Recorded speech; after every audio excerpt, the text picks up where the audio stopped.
நீங்கள் நாற்காலி அல்ல, நீங்கள் விளக்கு. என்ன பொருள்? கேளுங்கள். இருட்டான அறை. ஒரு விளக்கு எரிகிறது.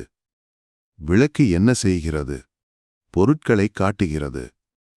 நாற்காலி தெரிகிறது, மேஜை தெரிகிறது, புத்தகம் தெரிகிறது. எல்லாம் விளக்கின் ஒளியால் தெரிகிறது. இப்போது ஒரு கேள்வி. விளக்கு தன்னை எவ்வாறு காட்டுகிறது? வேறு விளக்கு வேண்டுமா? இல்லை. விளக்கு தானே ஒளிர்கிறது, தானே தெரிகிறது. புரிந்து கொள்ளுங்கள்.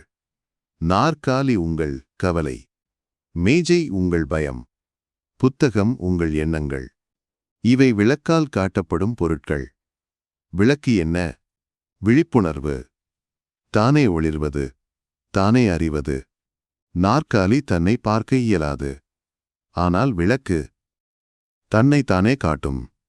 கவலை ஒரு நாற்காலி, பயம் ஒரு மேஜை, கோபம் ஒரு புத்தகம். இவை பொருட்கள், வரும் செல்லும்.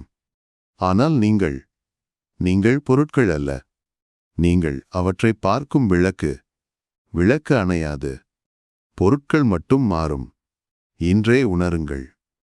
கவலை எழும்போது சொல்லுங்கள், நான் நாற்காலி அல்ல, நான் விளக்கு.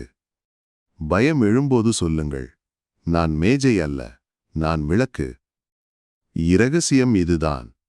எண்ணங்கள் பொருட்கள், நீங்கள் விளக்கு. பொருட்கள் மாறும், விளக்கு மாறாது. இது மிக வலிமையான உண்மை. பகிருங்கள். யாரேனும் கவலையில் இருந்தால் இந்த காணொளியை அனுப்புங்கள்.